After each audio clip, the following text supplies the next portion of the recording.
This is ChangeMakers with Katie Gore, finding the right solutions for the affordable housing community. Thanks for joining me once again for my conversation with ChangeMaker Kathryn Monet, the CEO of the National Coalition for Homeless Veterans, a nonprofit organization that provides emergency and supportive housing for hundreds of thousands of homeless veterans each year. Kathryn, in part one, you mentioned Native American veterans. And I was wondering what kinds of complexities you've seen when it comes to Native American vets that are experiencing homelessness. Yes, I will tell you what I know, but I will also tell you that I am not the main expert on this. And if you're interested in this, you absolutely should reach out to Tony Walters at the Native American Indian Housing Council. He has been a wealth of knowledge for me and has taught me so many things about this population.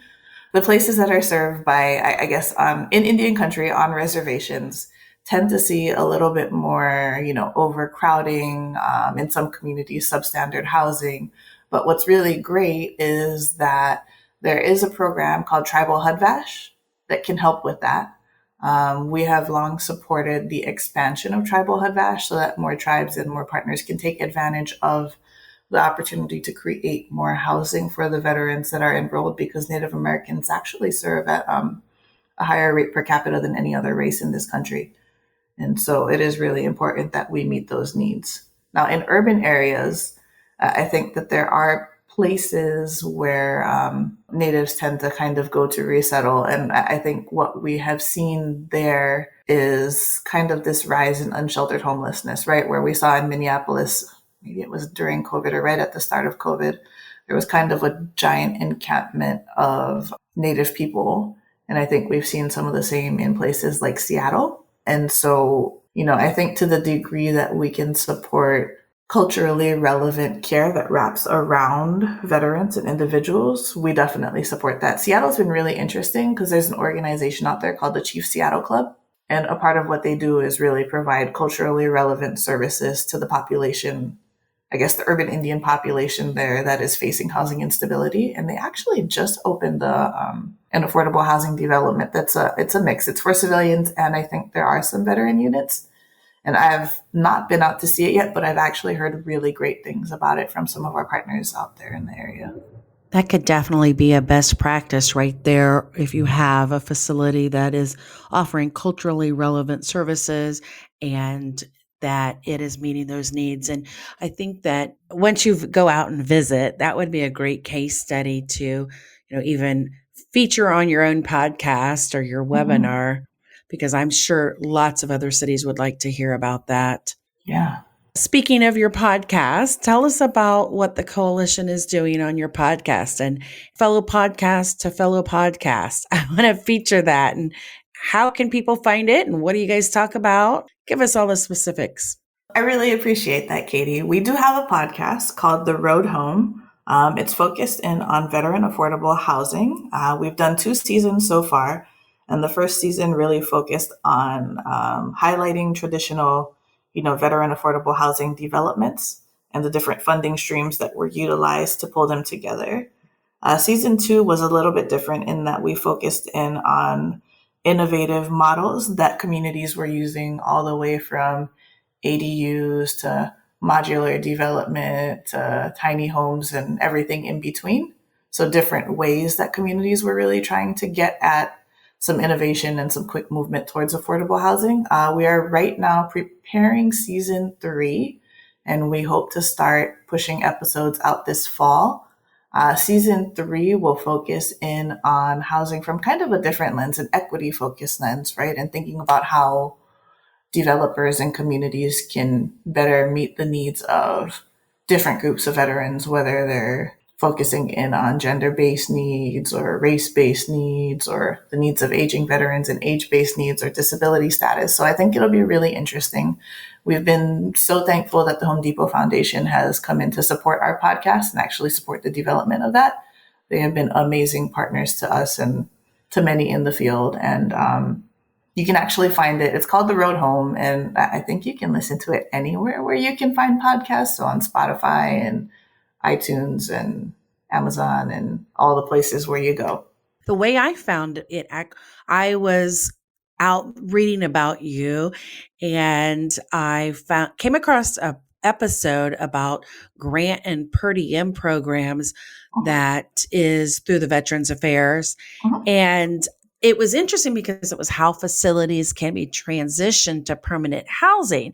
So my interest was perked. Tell us about that particular option of that.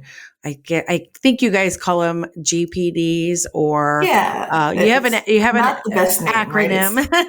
It's Yeah. literally named after what it's called in Title 38 in the statute, which is probably super boring and uncreative. But the Grant and Per Diem program, for a long time, was the only program that VA had, or one of the main programs that VA had to address homelessness. And so, what we've been finding is that as the number of tools in the toolbox has increased and the number of veterans has decreased, right? What we're seeing now is that in some communities, there aren't as many veterans as there used to be to utilize these grant and per diem programs. And quite frankly, that's a good problem to have, right? Like, it's kind of a hallmark of success when you're working your way out of business. And I think the majority of us in my field are hopeful, right, that one day there will not need to be a national coalition for homeless veterans, and there may not need to be as many grant and per diem facilities as we have across the country. But I think the challenge is that, these organizations have been doing this for so long, and they've got some really great credentials for serving veterans and supporting them, that they still want to find ways to serve veterans, even if they're not providing transitional housing. And so, one of the interesting models that we've seen is that some of them are starting to kind of slowly transition portions of their facility over from transitional housing into permanent supportive housing, where, instead of being a shelter provider for their entire facility, it might be part shelter provider and part landlord, where they're still working with veterans and actively trying to meet their needs. But I think, the financing model looks a little bit different. The service structure looks a little bit different. And so we've been talking with some of our members about what that might look like if they're in communities where, it makes complete sense to make that shift. Well, congratulations on bringing that concept of taking the facilities and transitioning. I mean, that is a good way to incorporate like what your mission is, and versus, what some tools are out there. Even the Home Depot partnership to make sure that you guys are getting your message out there on a podcast. That's a great way to look at trying to solve something in a different manner, isn't it? Mhm. Just a couple months ago, you were part of a bipartisan hearing held in front of the Subcommittee on Housing, Transportation, and Community Development. What were some of the proposed solutions or some of the key takeaways from that hearing? I think we talked a lot about housing affordability, investing in affordable housing development.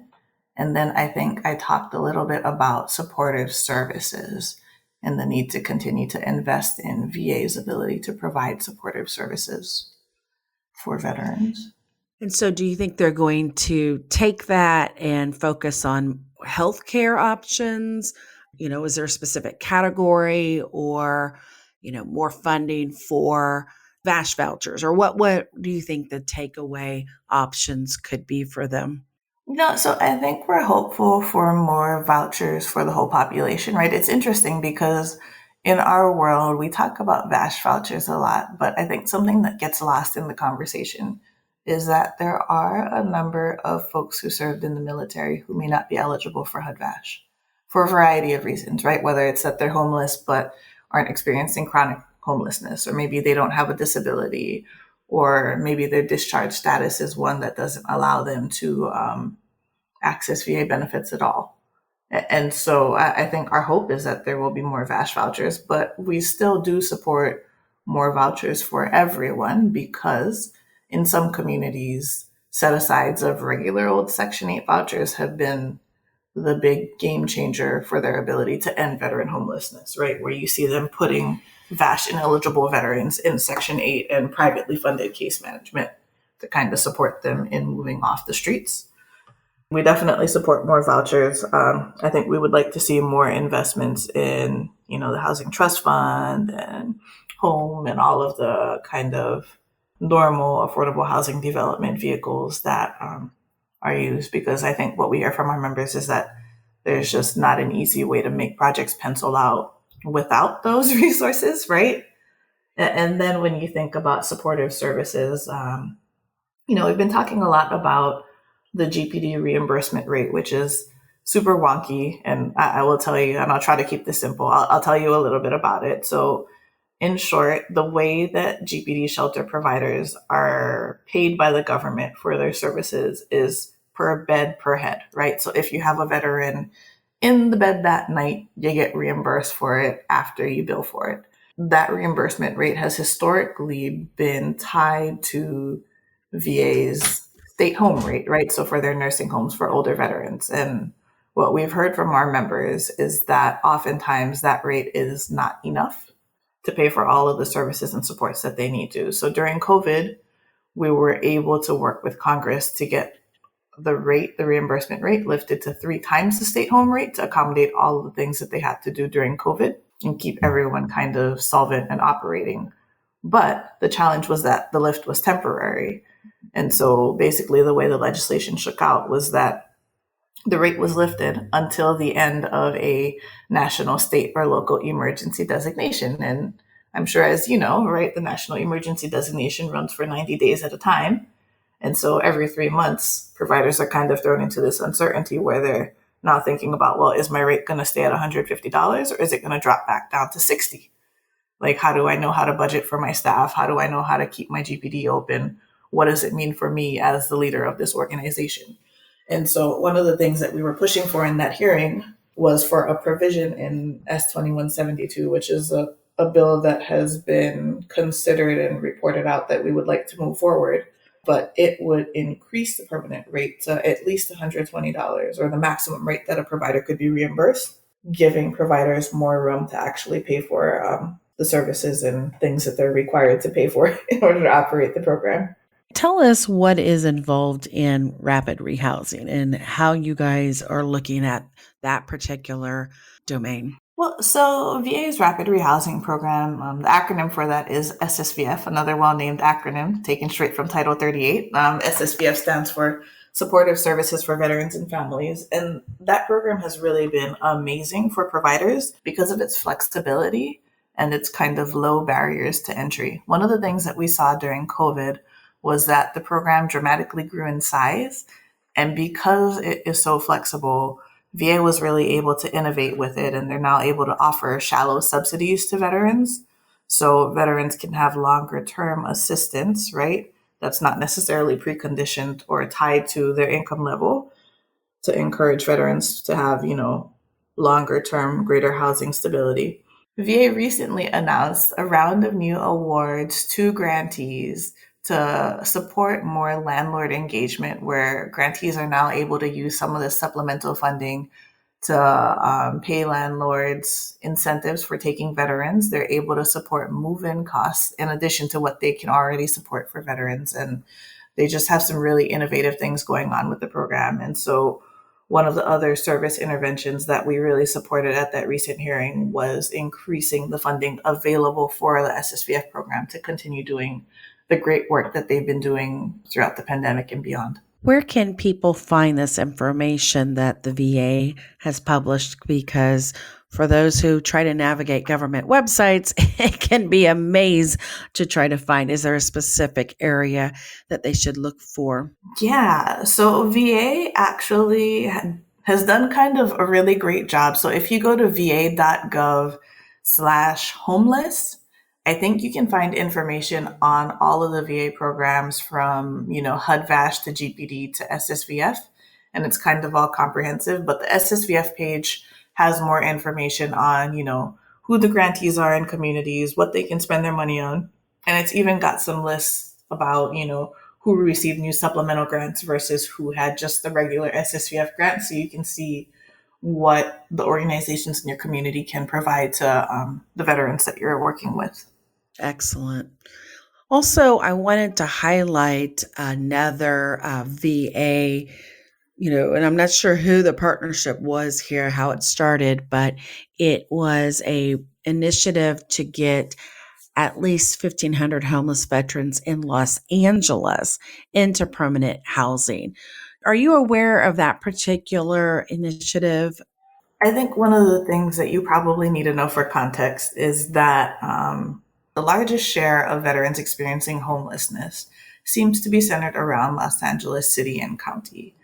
And so the goal to house 1,500 veterans is a part of a broader goal to house 38,000 veterans nationwide by the end of the year. VA has placed some focused and particular attention on the Los Angeles area for that reason. I think one of the most interesting things about Los Angeles is that because the problem is so large, you do have the ability to test a variety of solutions because you've got the population to try to figure out, what works and what doesn't. And so I think what I've heard is that the focused attention from the medical center seems to be helping. I've not heard any recent data on where they are in terms of meeting that goal, but I do think that there was some progress made when they closed Veterans Row right outside of the medical center, right? And moved everyone or moved as many veterans as they could into GPDs and onto the medical center campus in the CTRS program. And I think we've heard some really interesting things from the safe parking provider on campus. And it sounds like VA is doing its best to try to house as many veterans as they can by the end of the year. And like they may hit the overall national goal. And I'm not saying that they can't hit the Los Angeles goal. I think I just have not heard an update on the numbers. And so I don't want to say they can or can't. Mm-hmm. Are there any other areas that you want to highlight, specifically like Los Angeles, we just mentioned, that are, going through some changes or how they deliver services?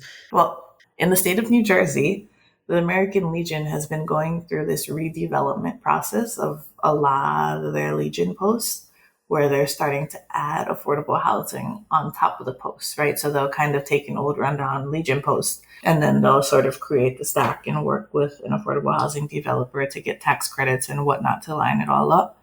But they're doing this in a very comprehensive way statewide, but they're also working with the Wilmington VA Medical Center in South Jersey in particular to try and create more affordable housing opportunities. And it's fascinating because it's literally like this one guy who was a statewide Legion commander and who is now like the go-to on everything homeless vets in New Jersey. And so it's been a really interesting model. I think we've also seen it done on a bigger scale here in Virginia, but as kind of a one-off, not as a comprehensive like statewide strategy for revitalizing aging posts and bringing in revenue to them while also serving the veteran population.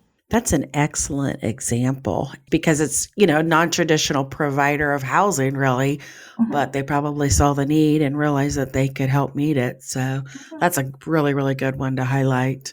So one random last question that I wanted to ask you. If you had unlimited power and money to end homelessness, what would be the first thing that you would do? Unlimited power and money. Oh my goodness. Now I'm over here like drunk with power and thinking about all the great things. I mean, it would probably have to do with affordable housing, but I'm kind of waffling on whether I would just develop brand new affordable housing for like the poorest of the poor people or whether I would like go and eminent domain some luxury developments for them, right? Because I don't know. I feel like in a lot of communities, you see so much luxury development that just kind of sits, right? Like it's a project that pencils but goes unfilled in a lot of communities. Like these nice fancy waterfront units that, nobody can afford. I think we see them here in this area where they're like $1 million developments on the Potomac River and they look lovely, but people aren't really buying them. And then you've got people who are outside and have nowhere to go. And maybe it would just be housing, right? Like developing a bunch of affordable housing that people could go and live in. Mm-hmm. So creating more supply. I always think so. Should we have some kind of 9% tax credit that's specifically for veterans homelessness? 9% is the tax credit gold standard that everybody wants. Well, what if you tied it to a need that everybody can agree on? Would that create more units that would help solve, this 38,000 national need? That's not a terrible idea, and that seems simpler than what we were doing. We do have some things that we've created for communities to try and influence the QAP process, right? To get Uh-huh. more set-asides for veterans or people exiting homelessness written into their state plan. But, just having a 9% set-aside for veterans exiting homelessness seems so much simpler to me. I don't know. That could Doesn't be it? the smart thing, Katie. Well, we came up with a new innovative moment right here. We heard it first. Because everybody's running around. People are satisfied with the 4, but everybody truly wants the 9, but there's not many 9. But maybe this is the way that you could agree that, hey, if you're going to meet this particular objective, oh yeah, you're going to fast track to a 9. Mhm. Well, this has been a great overview of what the issues are and what can be done. So I appreciate your time. Thank you, Katie. I appreciate you and everything you do. Thanks for listening to ChangeMakers with Katie Gore. To find out more about Katie, go to quadel.com. That's QUADEL.com. This has been a production of Forbes Books Radio.